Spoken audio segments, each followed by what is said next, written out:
Selamat sore, shalom.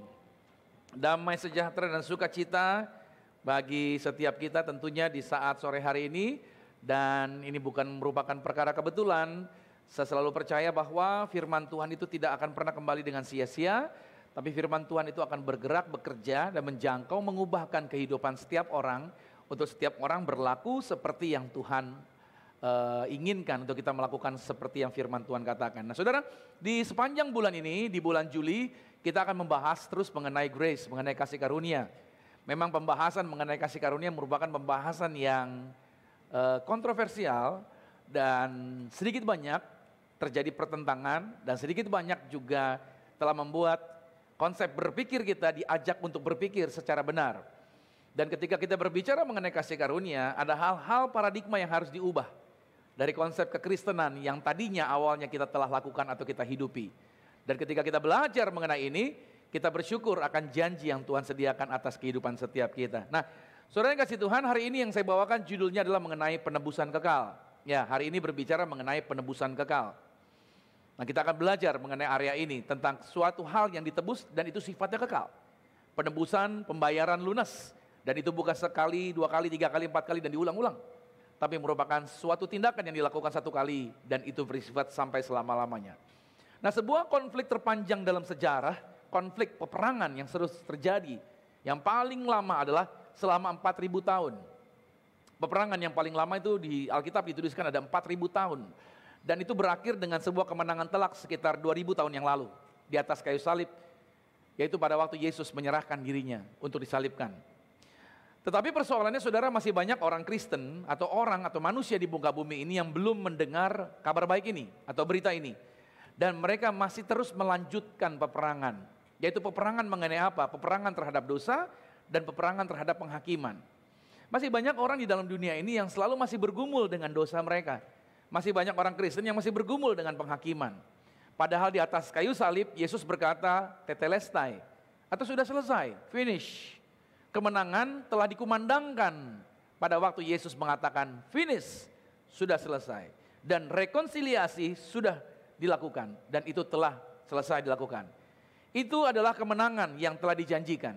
Pada waktu Yesus lahir ke dalam dunia, malaikat bernyanyi, kemuliaan bagi Allah di tempat yang maha tinggi, damai sejahtera di bumi, di antara manusia yang berkenan kepadanya. Lagu ini menarik sekali. Tentunya semua kita tahu tentang lagu ini. Ini ayat firman. Ini adalah ayat di mana malaikat bernyanyi pada waktu Yesus datang ke dalam dunia. Apakah maksud teks ayat ini sedang mengatakan bahwa Yesus datang untuk memberikan damai di antara manusia, satu manusia dengan manusia yang lainnya?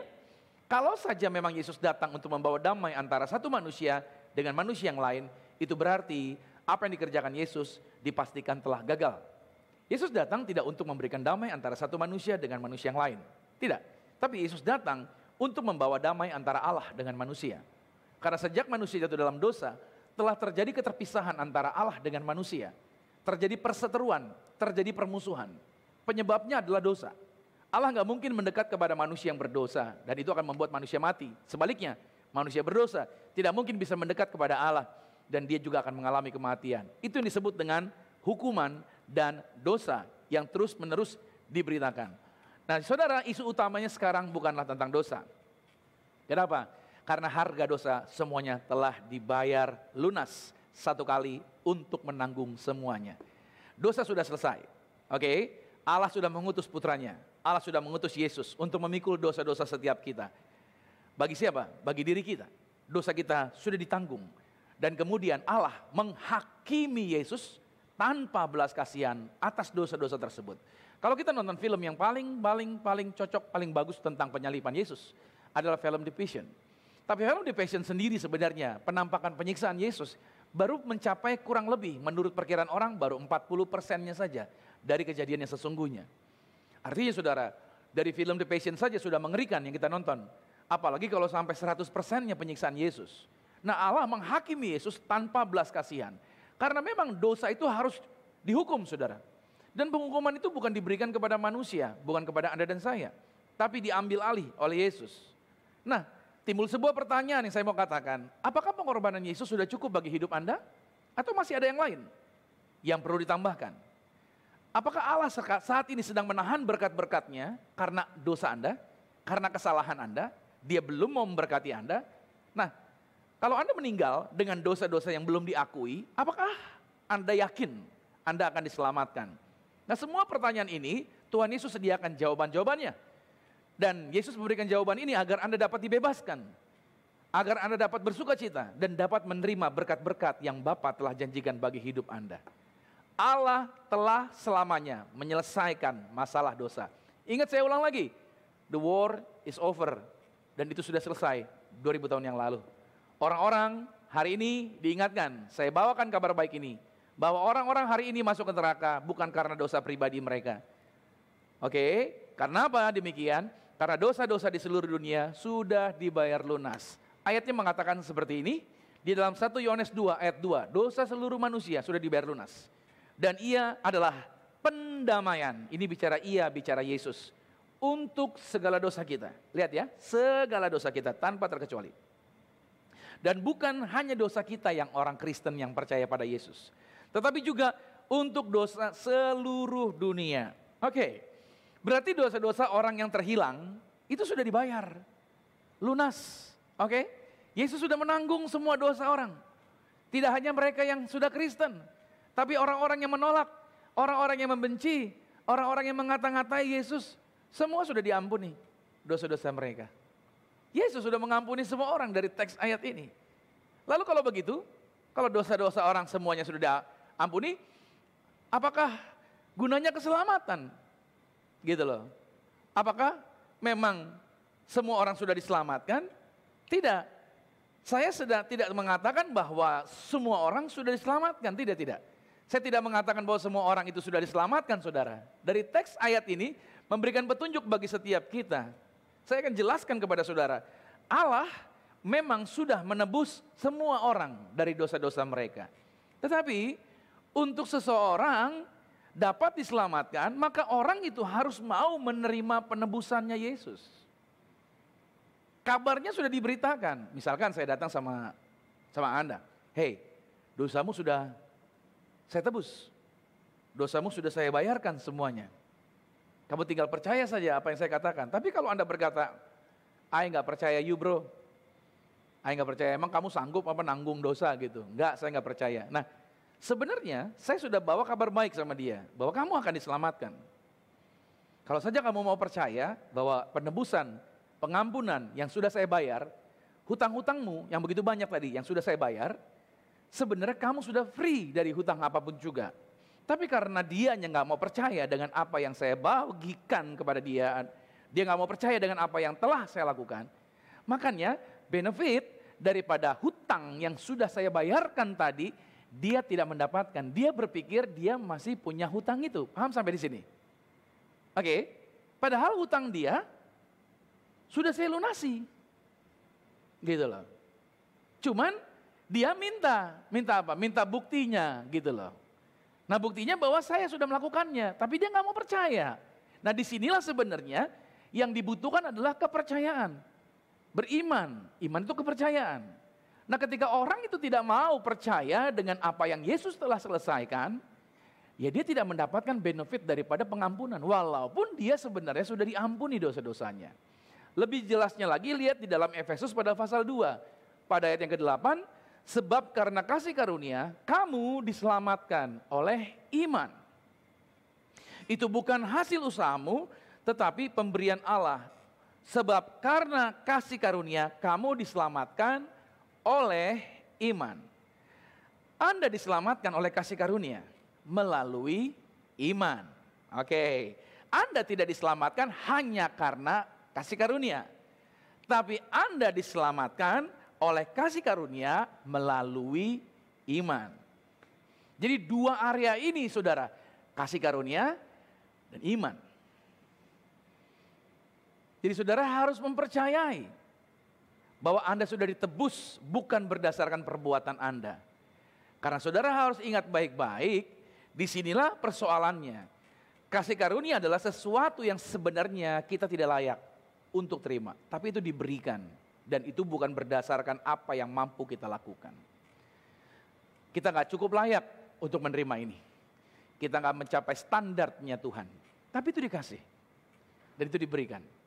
Makanya saya ulang lagi. Siapa yang menerimanya? Semua orang. Bilang sama-sama, semua orang. Dari berbagai latar belakang apapun, semua orang telah diberikan kasih karunia. Pertanyaannya kembali lagi. Apakah orang itu menggunakan iman? Apakah dia menaruh kepercayaannya kepada penebusan yang Yesus telah lakukan? Dengan kasih karunia, Allah telah menebus dosa-dosa orang di seluruh dunia. Tapi pertanyaannya saya kembalikan lagi. Dia taruh imannya kepada kasih karunia-Nya Yesus tadi enggak? Agar apa? Agar semua area di dalam kasih karunia ini bisa dinikmati di dalam kehidupan dia. Nah, problemnya saudara, bahwa persoalannya gak semua orang mau meresponi kasih karunia Allah. Gak semua orang. Tuhan gak pernah paksa saudara. Anugerahnya dia berikan, kemurahannya dia berikan. Cuman pertanyaannya, mau gak meresponi kasih karunia Allah ini? Itu pertanyaannya. Dalam Titus 2 pada ayat yang ke-11, firman Tuhan berkata begini, karena kasih karunia Allah yang menyelamatkan semua orang sudah nyata. Dari teks ayat ini memberikan petunjuk bahwa kasih karunia itu sudah diberikan kepada semua orang. Dan itu firm, dan itu sudah final. Kasih karunia sudah diberikan kepada semua orang. Saya senang kalau saudara menatap saya dengan curiga dengan ayat-ayat ini. Agar apa? Agar sistem internal keyakinan Anda itu benar-benar belajar sesuatu yang berbeda hari ini. Dan ingat baik, dari teks ayat ini memberi petunjuk bahwa semua orang menerima keselamatan, termasuk siapa? Orang seperti Adolf Hitler. You know Adolf Hitler? Seorang pembunuh keji. Kalau saudara ke Israel, saudara masuk ke sebuah museum namanya Holocaust. Oke, saya berdoa Anda bisa berangkat ke Israel. Gak ada yang mustahil, tidak ada yang mustahil. Saya ini sudah 2 kali berangkat ke Israel, bukan orang yang punya uang. Tapi Tuhan bukakan berkat. Yang penting hatimu rindu dulu. Kalau hatimu rindu dan engkau rindu untuk bisa menginjak tanah perjanjian. Enggak, bukan berarti orang yang menginjak tanah perjanjian ke surganya lebih cepat gitu. Enggak, bukan ya. Maksud saya adalah seumur hidup sekali Anda pernah nginjak tanah perjanjian gitu loh. Ya kan? Anda perlu, kenapa? Karena tempat itu, nih ya, ini Jordan, ini Israel. You know, just crossing aja dari Jordan ke Israel, kok aneh ya? Di Jordan begini, begitu pindah, loh berubah saudara. Benar-benar beda sekali Jordan sama Israel. Yang lebih ekstrim lagi, saya dari Mesir, geser bawa tas gitu ya. Maksudnya perbatasan di border itu kan kita bisnya nggak bisa nyebrang. Bis Mesir ya harus di Mesir. Pindah ke Israel pakai bisnya Israel. Kita turun, kita bawa tas kita. Masuk tuh gerbangnya di situ tuh, dari Mesir beda gitu. Pas sampai di Israel, suasananya berubah. Nggak tahu kenapa. Suasananya berubah, bawa tas pindah doang gitu. Kira-kira ada nggak nyampe 100 meter deh gitu lah pindah. Tapi kok suasananya berubah ya? Lewatin border gitu. Nah itu makanya saya katakan, Tuhan tuh luar biasa ya. Orang seperti Adolf Hitler yang telah menghakimi orang-orang Yahudi begitu rupa. Ternyata Tuhan memberikan kasih karunia juga buat orang seperti Adolf Hitler. Yesus sudah bayar lunas semua dosa-dosanya dia. Cuma sejauh yang saya tahu, Adolf Hitler gak pernah taruh imannya di dalam Yesus. Dia gak pernah taruh keyakinannya kepada Yesus. Dia gak pernah benar-benar terbukti Adolf Hitler lahir baru. Yang saya tahu dia banyak dukunnya. Dia percaya dengan petenung-petenung dan ahli nujum dan lain sebagainya. Dan pada akhirnya Hitler mati, masuk ke kekalahan tanpa bersama dengan Allah. Because dia menolak penebusan itu kok. Dia gak mau taruh imannya. Jadi siapa yang gak mau taruh imannya kepada penebusan Yesus, berarti orang itu otomatis menolak penebusan Yesus. Dan berarti orang itu harus bertanggung jawab atas dosa-dosanya sendiri. Nah orang yang menaruh imannya kepada penebusan Yesus, berarti seluruh dosanya sudah ditanggung oleh Yesus. Kita gak perlu menanggung lagi. Dan ini juga berlaku sebenarnya bagi siapa? Bagi semua orang yang tidak mau menerima Yesus sebagai Tuhan dan Juru Selamat. Sekali lagi saya katakan, Allah sudah bayar seluruh dosa umat manusia di seluruh dunia. Semua sudah dibayar lunas. Jadi orang-orang tidak akan masuk neraka karena dosa pribadi. Dosa sudah selesai. Orang-orang masuk ke neraka karena mereka menolak penebusan atas dosa mereka. Garis bawahi dulu ini. Yang membuat kita ketakutan karena kita berdosa. Jadi kita takut datang sama Tuhan. Tapi sesungguhnya dosamu, dosa saya, dosa semua orang sudah ditanggung di atas kayu salib. Bilang amin dulu nih. Ini kabar baik buat setiap kita. Nah, yang masuk neraka bukan hanya para pemberontak. Yang masuk neraka bukan hanya orang-orang yang membenci Yesus. Bukan karena dosanya, tapi karena mereka menolak penebusan Yesus. Tapi yang masuk neraka juga adalah siapa? Orang-orang Kristen agamawi yang berpikir, kalau saya sudah datang ke gereja, saya pasti masuk surga. Kalau saya bawa persembahan ke gereja, saya pasti masuk surga. Kalau saya rajin baca Alkitab, saya pasti masuk surga. Kalau saya berusaha menjadi baik, saya pasti masuk surga. Dosa-dosa saya clear semuanya. Saudara, itu sama saja engkau masih berusaha menambahkan apa yang Yesus buat bagi hidupmu. Saya yakin dan percaya, saya mengakui semua perbuatan baik yang tadi saya sebutkan itu good, bagus banget. Tetapi adalah keliru ketika kita melakukan itu semua agar Tuhan dapat menerima kita di dalam kekekalan. Agar Tuhan mau menyatakan kita sebagai miliknya.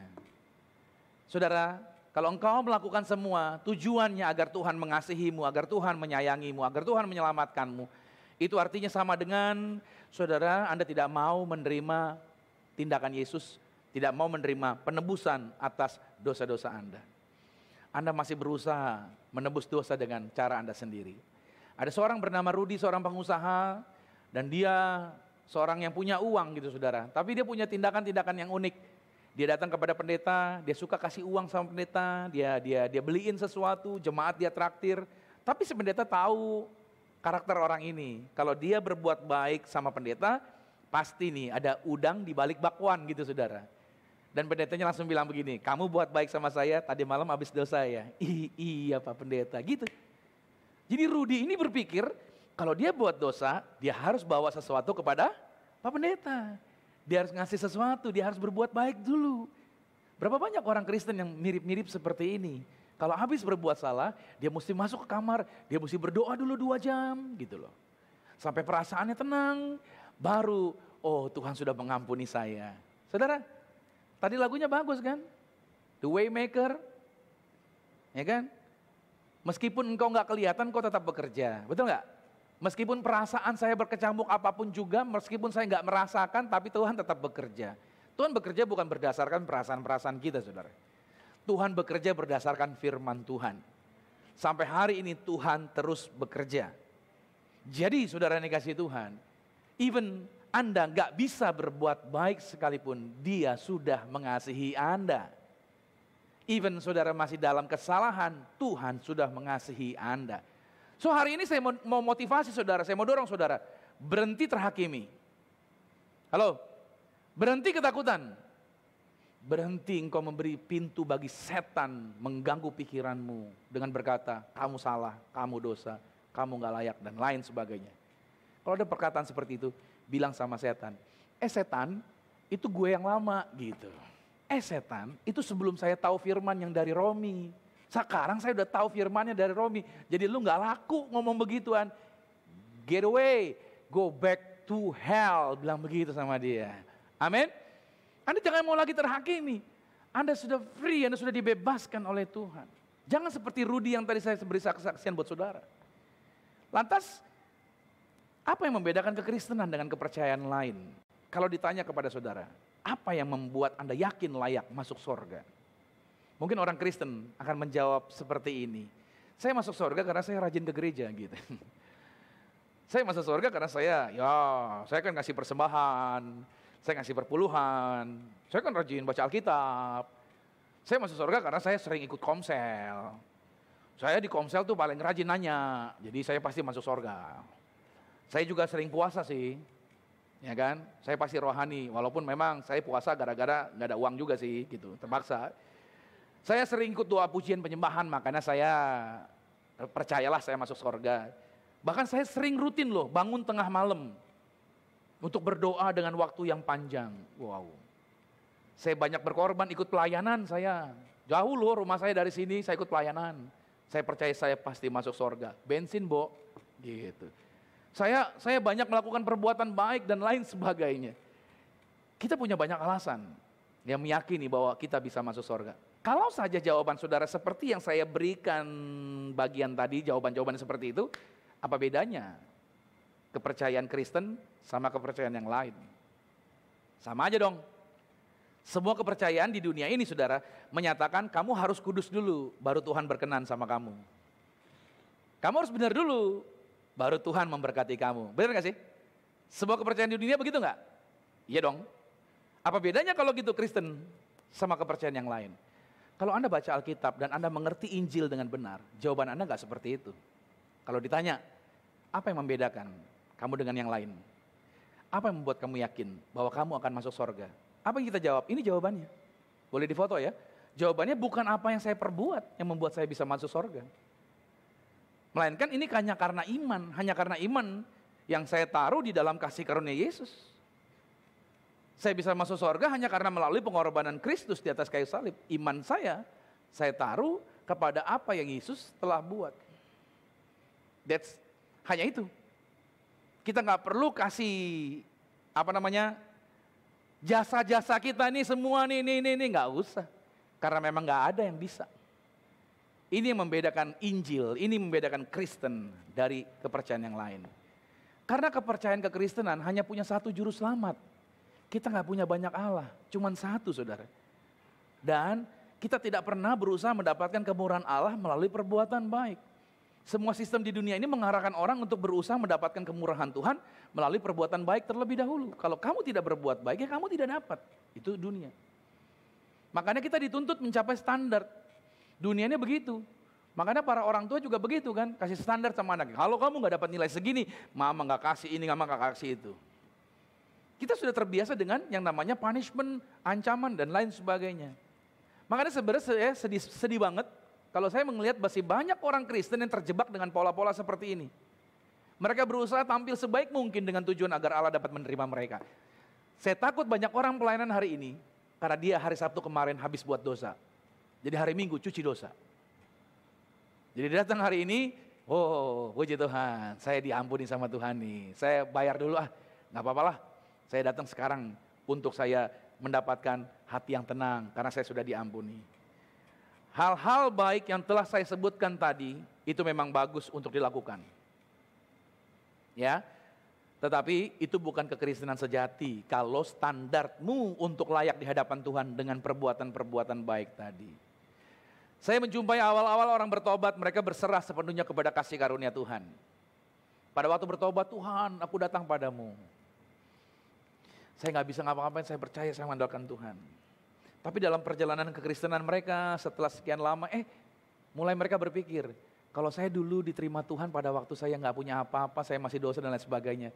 Oh sekarang agar saya semakin dikasihi Tuhan, saya harus makin banyak baca Alkitab, saya semakin banyak berdoa, saya semakin banyak ikut seminar-seminar kekristenan, saya ikut pendalaman Alkitab, saya lebih banyak lagi memberi agar Tuhan semakin memberkati saya. Stop, berhenti seperti itu. Anda mulai dijebak sama setan untuk berpikir menjadi orang yang legalistik. Seolah-olah dengan apa yang Anda buat, Anda akan semakin diberkati Tuhan. Maaf saudara, saya takut Anda sedang berjalan menuju sorga, tetapi Anda jatuh kembali ke dalam mentalitas yang lama lagi, yaitu berusaha tampil benar agar Anda diberkati Tuhan. Inilah sebenarnya yang dimaksudkan oleh Paulus. Paulus tegur jemaat di Galatia. Galatia 5 ayat yang kedua berkata, sesungguhnya aku Paulus berkata kepadamu, jikalau kamu menyunatkan dirimu, Kristus sama sekali tidak ada gunanya bagi kamu. Maksudnya, kalau ada sesuatu yang kamu coba buat, ada sesuatu yang kamu coba tambahkan dari apa yang Yesus telah lakukan bagi hidup kamu, kamu gak dapat benefit apa-apa, karena kamu meniadakan Kristus bagi hidup kamu. Banyak orang Kristen bertanya, kenapa hidup saya begini, ekonomi saya begini, kenapa saya tidak disembuhkan, kenapa saya hidup masih dalam ketakutan dan lain sebagainya. Mereka bertanya-tanya seperti itu. Jawabannya saya sederhana buat saudara. Saya berikan saudara sebuah rumusan mengapa hidup Anda tidak mencapai kehidupan yang besar, kehidupan yang maksimal di dalam Yesus. Padahal Yesus itu besar, benar gak sih? Yesus itu ajaib, benar gak sih? Kalau kita menyembah Tuhan yang ajaib, harusnya hidup Anda ajaib. Kalau kita menyembah Tuhan yang besar, harusnya kita hidupnya besar. Oke? Kalau kita menyembah Tuhan yang luar biasa, harusnya hidup kita juga luar biasa. Tapi kenapa kita stuck gini-gini aja? Karena ini rumus pertamanya. Apa yang telah Yesus kerjakan ditambah usaha Anda, hasilnya zero, nol besar. Jangan pernah menambahkan apa yang Yesus sudah selesaikan. Anda berusaha menambahkan lagi dengan usaha Anda. Makanya kenapa engkau mencapai hasil yang tidak maksimal lagi. Bahkan drop. Bukan Tuhan tidak berkatin. Karena engkau berusaha menolong Tuhan. Hei, jangan berusaha menolong Tuhan. Tuhan mau menolong Anda. Jadi jangan pernah berusaha menolong Kristus. Masih ingat peristiwa Uza mencoba menyelamatkan peti tabut perjanjian yang dibawa dari Filistin menuju Israel, yang diangkut di atas gerobak, tiba-tiba kudanya, tiba-tiba kerbau yang membawanya terpeleset, gerobaknya miring, dan itu hampir jatuh. Uza berusaha menjaganya dan akhirnya Uza mati disambar Tuhan. Seringkali kita berpikir itu kan mau ditolong, iya Tuhan gak perlu ditolong saudara. Halo? Dalam peristiwa di perjanjian lama itu memberi petunjuk sebenarnya. Tuhan bisa caranya dia sendiri. Makanya seringkali ketika kita berhadapan dengan masalah, Anda berpikir, saya tantang Anda. Ketika engkau punya masalah, coba engkau berpikir begini, tolong Tuhan. Anda bikin 1000 cara untuk Tuhan, tolong Anda. Anda bikinin semua rumusannya, caranya Tuhan pasti lewat ini, lewat ini, lewat ini, lewat ini, lewat ini, lewat ini. Percaya deh, pada waktu Anda menunggu lewat-lewat ini, gak ada yang keluar semuanya. Kenapa? Karena Tuhan punya caranya sendiri, di luar caranya kita. Tuhan gak perlu ditolong sama Anda. Tuhan mungkin lewat ini ya, enggak, dia Tuhan yang ajaib saudara. Jadi untuk saudara mendapatkan kelimpahan, rumusnya harus masuk rumus yang kedua. Artinya apa? Kristus ditambah 0 usaha Anda, hasilnya tak terhingga. Ini boleh difoto buat saudara ya. Jadi saudara harus pahami, untuk saudara bisa mencapai kelimpahan di dalam kehidupan ini, caranya adalah apa? Ya, bukan dengan usaha Anda. Cukup Anda bergantung saja sama Yesus. Dan saudara akan mendapatkan kelipatan yang luar biasa di dalam kehidupan Anda. Dalam membangun gereja ini, saya berpikir saya harus menambahkan sesuatu nih. Saya harus berbuat ini, saya harus berbuat itu. Ternyata saya keliru. Pada waktu saya mengenolkan apa yang saya mau lakukan dengan cara-cara saya, dan saya bekerja sama dengan Kristus, mengikuti apa yang Tuhan mau untuk dikerjakan, saya mencapai hasil-hasil yang unpredictable. Apa yang tak pernah dilihat mata, yang tak pernah didengar telinga, yang tak pernah timbul di dalam hati. Ayat ini mengatakan, bagian ini mengatakan, Tuhan menyediakan semuanya. Amin. Jadi saudara dikasih Tuhan, Tuhan saya ajaib. Tuhan yang saya sembah luar biasa. Dan Tuhan yang saya sembah ini juga Tuhan yang ingin memberkati kehidupan Anda. Saya tidak sedang membuat pikiran Anda menjadi kacau. Melainkan saya sedang membantu Anda untuk melihat sebuah area. Sebuah area. Matamu dibukakan. Di mana selama ini setan sudah menipu banyak orang Kristen. Dan telah mengikat banyak dari kita selama bertahun-tahun. Seolah-olah Tuhan harus dibantu. Tuhan tidak harus dibantu oleh Anda. Tuhan berikan gereja ini visi. Saya perlu berjalan dengan visi. Nanti Tuhan yang kasih provisinya.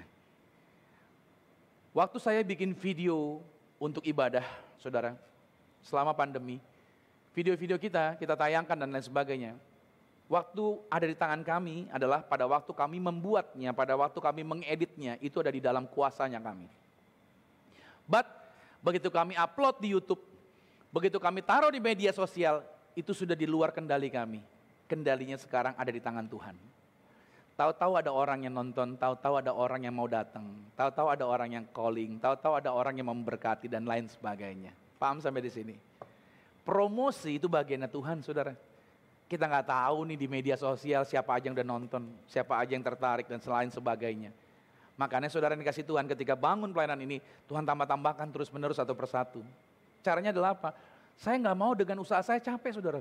Saya mikir, mungkin orang berpikir, cari siapa lagi ya, kita mesti deketin siapa lagi ya. Ayo kita kejar yang ini yuk, ayo kita kejar yang ini. Capek deh, udah serahin. Kita berdoa dan kita percaya Tuhan, kita cuma berdoa setiap kursi yang kami sediakan, Tuhan yang akan kirimkan jiwa-jiwanya. Tuhan punya caranya untuk memberkati kita. Jadi saudara yang kasih Tuhan, seringkali di awal-awal pertobatan kita mengandalkan Tuhan. Tapi dalam perjalanan selanjutnya, kenapa kok saya jadi tidak sukacita ya? Di awal-awal saya mengalami mujizat, mengalami jawaban-jawaban Tuhan, mengalami pertolongan-pertolongan Tuhan. Tapi dalam perjalanan kerohanian yang semakin dewasa dalam tahun-tahun yang saya jalani, kok tiba-tiba saya kehilangan sukacita, kok jadi malas-malesan pelayanan, kok sepertinya saya ketakutan, kok sepertinya saya kayak gelisah dan lain sebagainya. Berapa banyak orang Kristen di masa-masa pandemi yang mulai mencurigai Tuhan. Kayaknya Tuhan berubah nih, kok Tuhan gak tolong saya nih? Oh mungkin saya mesti banyak berbuat sesuatu lagi nih, oh saya mungkin jam doa saya kurang kali. Dan berapa banyak orang Kristen yang mulai berdoa di malam hari, yang aminnya besok pagi. Ketika dia berdoa, pas amin, besok pagi dia menyesal luar biasa. Aduh Tuhan, ampuni saya baru aminnya besok pagi Tuhan. Dan kita mulai bertanya, apakah Tuhan berubah? Apakah Tuhan berubah? Menurut saudara Tuhan berubah enggak? Kok enggak seperti dulu berkatnya? Di awal-awal kita dijawab doanya dan lain sebagainya. Allah gak pernah berubah. Ibrani 13 ayat yang ke-8 berkata, Yesus Kristus tetap sama baik kemarin maupun hari ini dan sampai selama-lamanya. Yesus gak pernah berubah saudara. Yang membedakan adalah kita. Kita telah jatuh dalam kebohongan setan. Kita tahu Allah berkuasa, tapi kita mulai meragukan Tuhan. Kira-kira Tuhan mau memberkati saya gak ya? Ketika doamu belum dijawab, engkau mulai berpikir, oh ada yang salah nih sama saya nih. Saya harus perbaiki diri saya nih. Saya harus bereskan. Bukan berarti ketika Anda salah tidak perlu membereskan. Saya dorong Anda ketika Anda salah, ayo beresin hidup Anda. Saya akan dorong Anda untuk bereskan hidup Anda. Cuman persoalannya, kita membereskan diri kita, motivasinya agar Allah makin memberkati saya. Ini yang salahnya. Kita berusaha menambahkan Tuhan dengan kekuatan yang ada pada kita untuk Tuhan bergerak bagi hidup kita. Saudara yang kasih Tuhan, Tuhan ingin Anda paham dulu di mana posisi Anda. Berarti kalau begitu Pak Pendeta, Pastor, berarti ketika saya datang sama Tuhan, saya nggak perlu berbuat apa-apa gitu. Saya nggak usah menjadi orang yang mengasihi, saya nggak usah jadi orang yang baik-baik gitu. Bukan itu poin saya. Karena saya katakan sama saudara, dosa sudah diselesaikan oleh Tuhan di atas kayu salib. Bukan karena pelanggaranmu lah yang membuat Tuhan tidak memberkati. Atau Tuhan belum bergerak sampai hari ini atas hidup Anda.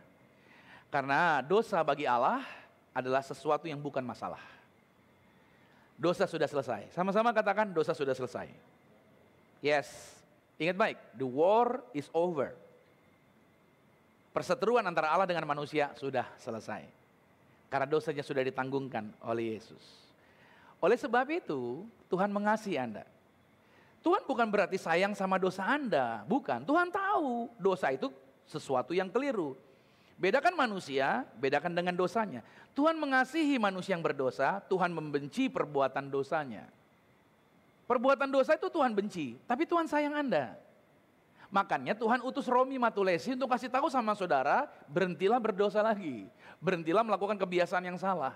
Berhentilah melakukan perbuatan-perbuatan yang tidak sesuai dengan firman Tuhan. Berhentilah menuruti kedaginganmu. Berhentilah untuk ditipu oleh setan. Berhentilah untuk masuk ke tempat-tempat yang salah. Berhentilah untuk berkata-kata yang tidak baik. Berhentilah untuk melakukan hal-hal yang negatif. Kenapa sih Tuhan melarang Anda untuk berbuat dosa? Karena dosa akan memberikan keuntungan bagi iblis. Dosa akan membuka peluang bagi setan untuk masuk dan mencuri berkat-berkat yang Allah telah sediakan bagi kehidupan Anda.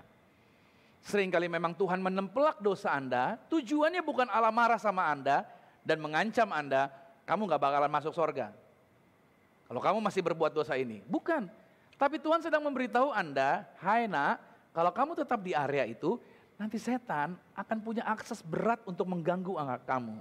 Sehingga kamu dibikin kacau cara berpikirmu. Dan kata Tuhan lagi, setan bisa menarik kamu yang tadinya iman kamu sudah kamu taruh kepada kasih karunia Tuhan, setan bisa belokkan ke dalam penyesalan sehingga kamu berpikir, saya orang berdosa, saya harus melakukan sesuatu dulu agar saya bisa dikasihi Tuhan. Pada akhirnya kamu menolak penembusan Yesus dan kamu masuk neraka ketika kamu mati, bukan karena saya yang buang kamu ke neraka. Sampai di sini saudara paham apa yang saya maksudkan? Pahami baik-baik. Dosa itu suatu hal yang dibenci oleh Tuhan. Dan Tuhan tidak ingin Anda hidup di dalam dosa. Tuhan ingin Anda get out dari situ. Karena Yohanes pada pasal 10, pada ayat yang ke-10 dikatakan, Iblis datang yang digambarkan sebagai pencuri itu untuk mencuri. Mencuri iman Anda. Oke, dia bunuh apa yang Anda yakini. Yang tadinya semulanya Anda begitu getol dengan Tuhan. Tapi pada akhirnya Anda bisa bergeser. Halo? Karena orang bisa berubah. Kita ini makhluk sosial yang bisa berubah-ubah. Betul ya? Dan saudara, di dalam diri kita seperti koin. Ada yang baik, ada yang jahat. Kita bisa baik, tiba-tiba bisa berubah jadi jahat. Kita bisa begitu. Pengaruh-pengaruh dunia inilah yang membuat kita berubah. Hati-hati, maka saya mau katakan buat saudara. Jangan beri pintu bagi iblis. Sebuah kapal itu dapat tenggelam di lautan bukan karena air lautnya terlalu banyak di sekitarnya dia. Kapal itu tenggelam bukan karena air lautnya begitu banyak. Tapi kapal itu tenggelam karena dia kemasukan air laut. Paham sampai di sini? Saudara, di luar kita banyak virus, banyak dosa bertebaran, banyak tawaran-tawaran. Tapi selama engkau tidak membiarkan itu masuk ke dalam areamu, engkau aman-aman aja. Amin. Engkau tidak akan tenggelam kalau engkau tidak mengizinkan area yang salah itu masuk ke dalam perahumu. Jadi yang membuat kita tenggelam karena kita telah memberi peluang untuk iblis masuk ke dalam hidup kita. Hari ini saya mau ingatkan kepada saudara, berhentilah berbuat salah, tinggalkan segala yang cemar. Kutuk dan berkat itu garis lurus.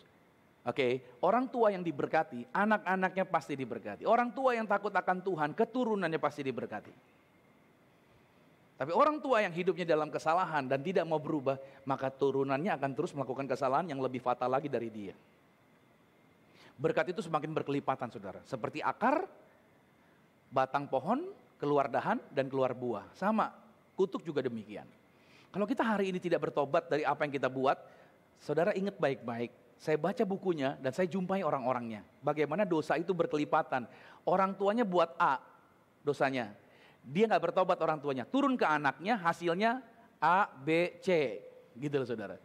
Gak bertobat juga, nanti keturunan selanjutnya itu A, B, C, D, E, F. Bayangin saudara. Berkelipatan seperti itu. Jadi kalau saudara ngerti hari ini dengar firman Tuhan, aduh saya mesti ambil langkah nih. Good, bagus. Segera ambil langkah, pangkas jalurnya setan, tinggalkan semua yang salah. Kenapa? Karena berkat yang Tuhan sediakan, benefit yang Tuhan janjikan di dalam keselamatan itu, Tuhan sudah bukakan bagi hidupmu. Persoalannya, taruh imannya kepada Kristus, kepada penebusan yang Yesus lakukan. Maka engkau akan mendapatkan kelimpahan yang Tuhan sediakan. Memang berkat setiap orang diatur sama Tuhan untuk disesuaikan dengan kapasitasnya dia. Semakin kita berjalan di dalam Tuhan, semakin kapasitas kita diperbesar sama Tuhan.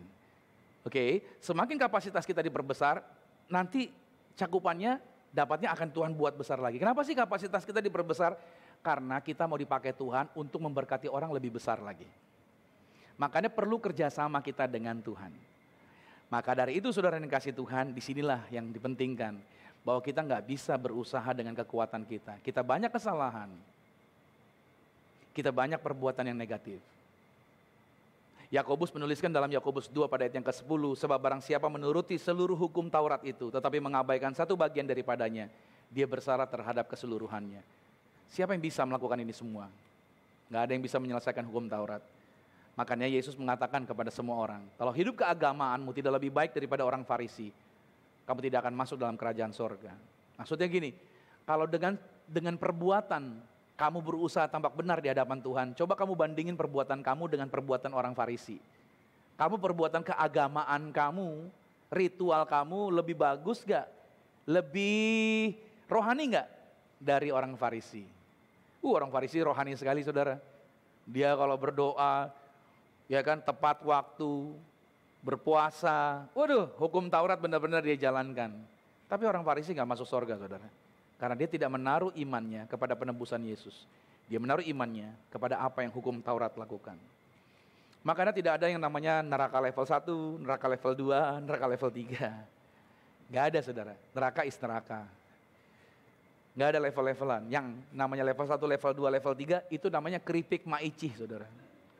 Ya saudara harus pahami dulu ya. Jangan sampai Anda keliru gitu loh. Nah, orang Kristen bilang ada dosa kecil, middle, high gitu. Gak ada. Bila mana ada orang nih, misalkan saya kasih ilustrasi. Dia habis berzina. pulang di jalan tol naik mobil, kecelakaan, mati. Kira-kira masuk mana tuh? Pasti jawabannya masuk neraka. Bagus. Kalau ada orang pulang dari gereja, lalu naik mobil di jalan tol kenceng banget. Lebih dari 120 deh. Lalu kecelakaan, mati. Kira-kira masuk mana? Pasti masuk sorga. Amin. Karena baru pulang dari gereja. Betul saudara ya. Tapi saudara harus pahami, di Alkitab memang dituliskan aturan tentang perzinahan. Hukum Taurat dalam Keluaran pasal 20 pada ayat yang ke-14, ada nggak teksnya? Dikatakan bahwa dilarang berzina. Tuhan melarang orang Kristen berzina. Dan keras banget hukum itu. Peraturan hukum Taurat mengatakan jangan berzina. Tapi saudara harus ingat juga, jangan berzina di perjanjian lama, sejajar dengan itu di perjanjian baru. Roma 13 pada ayat yang kedua berkata begini, sebab itu barang siapa melawan pemerintah, dia melawan ketetapan Allah, dan siapa melakukannya akan mendatangkan hukuman atas dirinya. Peraturan pemerintah di jalan tol maksimal itu 80 km per jam dalam kota. Kalau engkau naik mobil lebih dari 80 km per jam, engkau melanggar peraturan pemerintah. Siapa yang melanggar peraturan pemerintah, menurut ayat ini, dia mendapatkan hukuman. Jadi, kalau saudara bawa mobil di atas 80 km per jam di dalam kota, Anda masuk neraka. Karena sama sejajar dengan Keluaran pada pasal 20 ayat 14. Mateng gak kita tuh? Gak lolos. Tuhan yang melarang perzinahan, Tuhan juga melarang Anda untuk bergosip. Suka bergosip? Sering. Di mana? Di kantin. Di mana lagi? Di meja makan. Di mana lagi? Di kantor. Enak ya bergosip ya? Luar biasa ya. Ternyata ayatnya berkata dalam Imamat 19 pada ayat yang ke-6. Janganlah engkau pergi kian kemari, sono sini menyebarkan fitnah di antara orang-orang sebangsamu. Janganlah engkau mengancam hidup sesamamu manusia. Akulah Tuhan. Orang yang bergosip ternyata ayat ini mengatakan gak masuk sorga. Sama dengan orang berzina. Mateng. Orang yang doyan makan gak ukur-ukur kalau makan rakus. Lihat ini Amsal 23 ayat 20 sampai 21 mengatakan, janganlah engkau ada di antara peminum anggur. Waduh mateng ya. Dan pelahap daging. Karena si peminum dan si pelahap menjadi miskin dan kantuk membuat orang berpakaian compang-camping. Nah, sama nih sejajar ayat ini dengan berzina juga saudara. Gak masuk juga. Gak lolos kita nih. Lalu orang yang suka berpikir yang aneh-aneh. Amoral dalam hatinya. Mikirin yang beda lawan jenis. Ya kan di dalam otaknya doang sih. Matius 5 ayat 28 sama dengan orang berzina dikatakan. Tetapi aku berkata kepadamu, setiap orang yang memandang perempuan serta menginginkannya, sudah berzina dengan dia di dalam hatinya. Nah loh, mendingan sekalian ya. Cuma di pikiran doang. Di pikiran doang udah dibilang berzina. Kita gak lolos, masuk neraka juga. Di sini masih ada yang suka sebel sama orang lain gak? Kesel gitu. Ya kan, ada meme yang tulisannya begini. Sabar, orang sabar pasti kesel. Jika engkau benci orang lain, maka engkau sama saja dengan seorang pembunuh. 1 Yohanes 3 ayat 15. Setiap orang yang benci saudaranya, benci temannya, benci keluarganya, siapapun yang kau benci, maka engkau adalah seorang pembunuh manusia. Dan kamu tahu, gak ada yang namanya seorang pembunuh tetap memiliki hidup yang kekal di dalam dirinya. Gak masuk surga. Kalau hari ini kau masih benci papamu, masih benci mamamu, masih benci keluargamu, kau gak masuk surga. Halo, ayatnya mengatakan, gak lolos. Jadi kita semua ini gak ada yang lolos nih. Lantas Anda berkata, Pastor, saya tidak melakukan semua itu. Saya orang baik-baik kok, puji Tuhan. Berarti Anda siap-siap masuk neraka juga ya. Karena ayatnya mengatakan, Yakobus 4 ayat 17, dosa itu bukan hanya apa yang kita buat, tapi apa yang kita gak bikin. Yakobus 4 ayat 17, jadi jika seorang tahu bagaimana dia harus berbuat baik, tapi dia tidak mau melakukannya, dia dikatakan berdosa. Waduh, kita dikurung kiri, kanan, depan, belakang nih. Jadi kita gak ada yang lolos nih. Kalau engkau tahu bisa menjadi suami yang baik terhadap istrimu dan engkau tidak melakukan. Mijitin istri itu baik gak? Baik. Tapi gak mau mijitin, masuk neraka Pak. Ya kan? Kalau sebagai istri, engkau tahu bisa menjadi istri yang tunduk sama suami. Bikinin minum sama suami, tapi sudah bilang enggak, capek. Padahal kau bisa bikinin. Kau gak melakukan, masuk neraka. Ya ampun, nanti di neraka kita diskusi. Jeng, kenapa masuk neraka? Gara-gara gak bikinin kopi. Ya ilah, cuman gara-gara gitu doang. Jadi saudara bisa melihat bahwa kita gak ada yang lolos dari yang namanya hukuman. Jadi kalau ada orang berkata, bagaimana mungkin orang berdosa bisa masuk sorga? Kok Tuhan mengasihi orang berdosa? Kok Tuhan menerima orang berdosa? Karena semua dosa sudah lunas dibayar di atas kayu salib. Jadi yang membuat kita bisa masuk surga, ya itu tadi. Karena kasih karunia Tuhan. That's why saya katakan sama saudara, Yesus sudah melakukannya. Dan dia sudah mengerjakan itu 2000 tahun yang lalu. Satu kali dia kerjakan. Makanya dosa sudah selesai. Sama-sama katakan dosa sudah selesai. Iya, gak ada orang yang lolos kalau secara standar Alkitab ini saudara. Saya senang bagiin ayat ini. Makanya saudara kalau ketemu orang, bawa ayat Yakobus 4 ayat 17 ini. Kasih lihat sama dia. Ya kan? Kalau kamu tahu bisa berbuat baik, ya kan? Ada orang kayaknya ngamen gitu ya. Kita bilang perbuatan baik sih ngasih duit misalkan kita mau nolong orang dan lain sebagainya. Tapi saudara males gitu. Karena mager. Cuman gara-gara mager saudara juga masuk neraka saudara. Iya kan? Bayangin loh. Apalagi misalkan lagi layanan begini saudara ya kan. Anda tahu bisa menghasilkan pelayanan, memberi yang lebih baik, tapi Anda karena udahlah biasa-biasa aja lah, masuk neraka juga. Jadi siapa yang lolos? Enggak ada yang lolos. Kita hanya butuh kasih karunia Tuhan.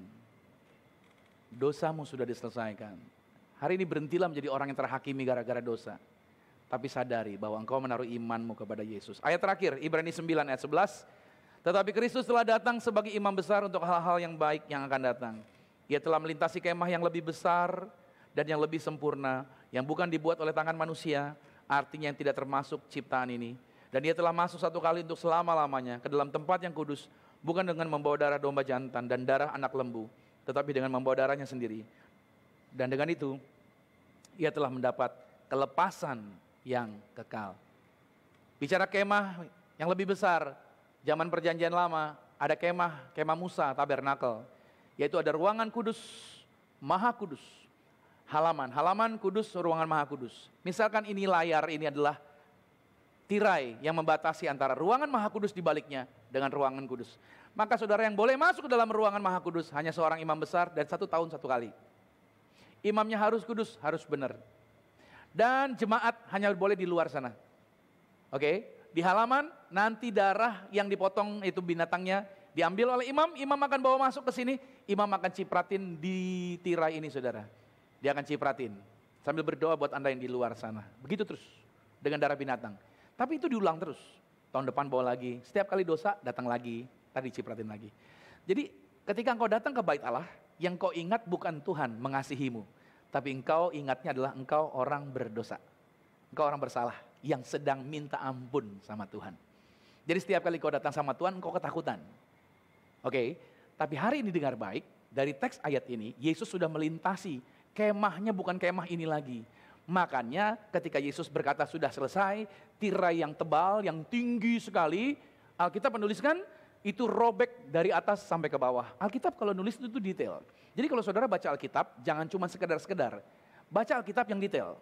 Kenapa ayatnya ditulis begini? Kenapa ditulisnya dari atas ke bawah? Kalau dari bawah ke atas, berarti yang robek itu anak sekolah minggu, saudara. Ya, tapi saudara yang robeknya dari atas sampai ke bawah, itu Tuhan sendiri yang robek. Yesuslah yang menjadi jalan pendamaiannya. Dialah yang dirobek oleh Allah. Dialah yang dihukum. Darahnya bukan dengan darah binatang yang dicipratin, tapi darahnya melalui darah Yesus.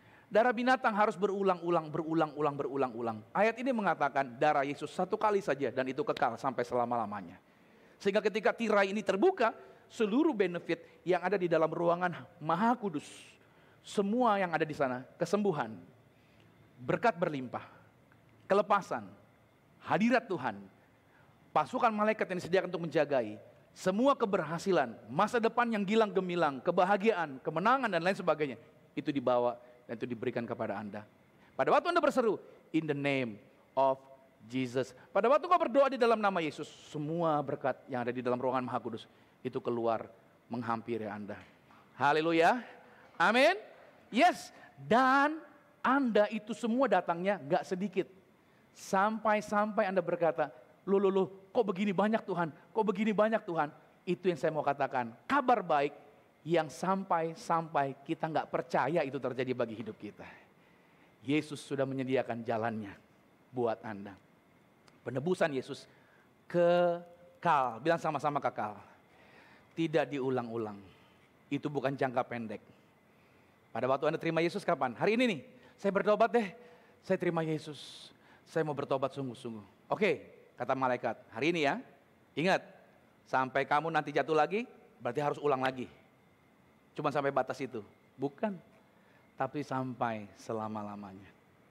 Hari ini saya dorong saudara, mari sama-sama tanggalkan semua beban. Datang pada Yesus bukan lagi sebagai orang yang ketakutan. Tapi datang pada Yesus sebagai orang yang bersuka cita. Akan jaminan, akan janji yang Tuhan sudah rencanakan bagi hidup Anda. Ini bukan penebusan yang dilakukan oleh manusia. Ini penebusan yang dilakukan oleh Yesus. Dan kita memperoleh bagian yang sudah Bapa jaminkan bagi kehidupan kita.